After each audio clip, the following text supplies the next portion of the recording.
Did you know you can use your Spectrum remote to control multiple devices? We'll walk you through how to do just that by programming your remote to your TV. You can use these same instructions to program other devices as well. Before we get started, you may want to grab a pen and paper for later. Alright, for this demonstration, we'll use one of our most common remotes. Go to spectrum.net/remotes and find this one. If your remote looks different, simply find yours here and follow the online instructions. Select the remote we'll be programming. From here, you'll see how you can choose which device you want to program. Let's choose TV. Once selected, go ahead and find your TV manufacturer from the list provided. A code or a few codes should appear.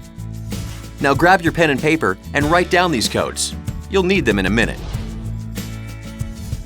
Okay, now look at the top of your remote. See the 4 buttons? Depending on which device you want to program, you'll need to select the appropriate button. Since we are programming our TV, we'll be using the TV button. Let's begin. Step 1. Press the TV button once. It should blink once. Step 2.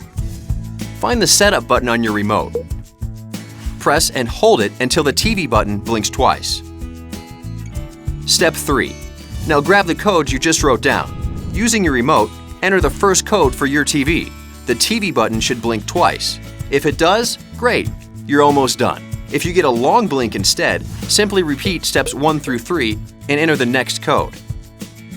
Once it does blink twice, aim your remote at the TV and press the power button once. This should turn off the TV. If it doesn't, you'll need to repeat steps 1 through 3 using the additional codes you wrote down until the TV does turn off. Now go ahead and turn your TV back on by pressing the power button. Check to see if the volume works on your remote. If it does not, repeat steps 1 through 3 with the next set of codes until this works. Your TV is now programmed to your remote. If you'd like to program other devices, just select the device button you want to program and repeat these steps, following the instructions online. For other helpful support videos, visit spectrum.net/videos.